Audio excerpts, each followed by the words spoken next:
किरकोळ ग्राहकांकडून व्हीलिंग शुल्क वसूल करणं बेकायदेशीर असून तरी देखील महावितरणकडून ते शुल्क आकारले जात असल्याचं मत ठाणे स्मॉल स्केल इंडस्ट्रीज असोसिएशनने व्यक्त केलं आहे।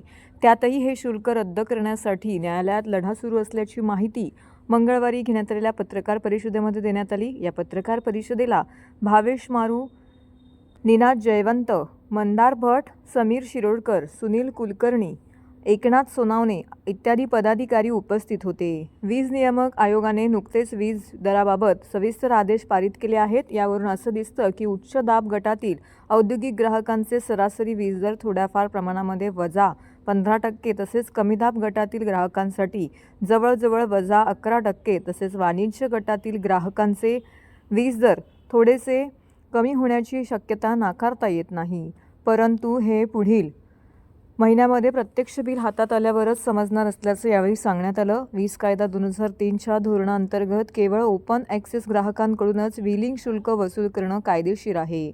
ज्याबाबत वीज अपीलनीय न्यायाधिकरणाने वीज नियामक आयोगास निर्देश देताना वीज कायदा 2003च्या तरतुदीनुसार वसूल करण्याच्या सूचना दिल्या आहेत।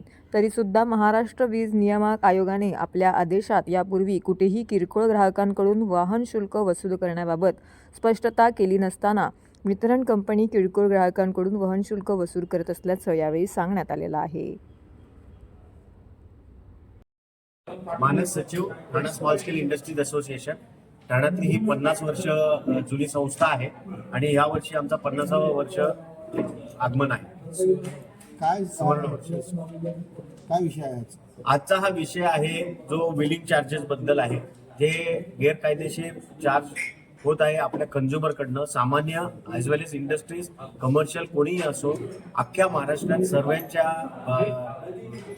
लाईटीच्या बिलमध्ये बिलिंग चार्जेस म्हणून हा कर आकारला जातोय, जे गैरकायदेशीर आहे। आणि भारतात फक्त आणि फक्त महाराष्ट्र या स्टेटमध्ये हा बिलिंग चार्ज म्हणून चार्ज लावला जात आहे। सर, कशामुळे हा बिलिंग चार्ज घेतला जात आहे या संदर्भात आपण कशा प्रकारे पाठपुरावा केला आहे आणि कसा लढा असणार आहे? 2016 पासून हे व्हीलिंग चार्ज घेतला जातो। 2016 पासून हे व्हीलिंग चार्ज घेतला जात आहे आणि ते व्हीलिंग चार्ज म्हणजे असं असतं, ओपन ऍक्सेस कस्टमर्स कडनंच फक्त घेतलं जातं। म्हणजे आपण जर आता ठाण्यात आहोत तर ठाण्यामध्ये महावितरण तर्फे सगळं नेटवर्क दिलं गेलेलं आहे। ज्या ट्रान्सफॉर्मर्स लावले, केबल्स टाकल्यात, आपल्या सोसायटीपर्यंत, घरापर्यंत, कंपन्यांपर्यंत जे इन्फ्रास्ट्रक्चर केलंय ते त्यांनी दिलेलं आहे। यदा कदाचित आपण जर दुसऱ्या कोणाकडनं तरी घ्यायचं ठरवलं, आपण जर टाटाकडनं किंवा अदानीकडनं पॉवर घ्यायची ठरवली आणि ती जर त्यांचं नेटवर्क वापरलं तरच व्हीलिंग चार्ज लावता येतो। तरी पण सरसकट सगळ्यांना जे महावितरणच सप्लाय करतंय ते पण व्हीलिंग चार्ज लावताय। साधारण आपलं घरगुती जे कस्टमर आहेत त्यांच्याकडनं ₹1.17 पर युनिट घेतलं जातं। सर, ग्राहकांची फसवणूक करून हे पैसे घेतले जात आहेत का, काय वाटतं आपल्याला?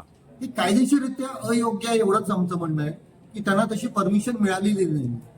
सर, नागरिकांना काय आव्हान असेल अशा प्रकारे गेले काही वर्षांपासून हे बिलिंग चार्जेस वसूल केले जात आहेत? नागरिकांना मी एवढंच हे करतो की आपल्याकडनं हे चुकीच्या पद्धतीने घेतलं जात आहे, तर ते चुकीच्या पद्धतीने न घेता आम्हाला त्या महावितरण संस्थेने अगदी स्पष्टपणे सांगावं की आपला एवढ्या प्रकारचा युनिटचे चार्ज आहेत आणि तेवढे त्यांनी घ्यावे, त्याच्या व्यतिरिक्त त्यांनी घेऊ नये, कारण त्यांना तशी परमिशन नाही दिली गेली। सर, हे बिलिंग चार्ज थांबवण्यासाठी काय केलं जाऊ शकतं? त्याच्यासाठी आम्ही 2021 साली कोर्टात गेलेलो आहोत। आम्ही कोर्टामध्ये एक पिटिशन दाखल केलं गेलेलं आहे। त्याचा कोर्टात माननीय न्यायालयाने तर्फे जर निकाल आला तर चांगलंच आहे, पण नाहीतर आम्हाला जर वरती अपीलला जायचं म्हणलं तर छोट्या ग्राहकांना वरती अपीलला जाऊ शकत नाही आपण, हा त्याच्यातलं दुर्दैव आहे। आम गिराहक जाऊ शकत नाही।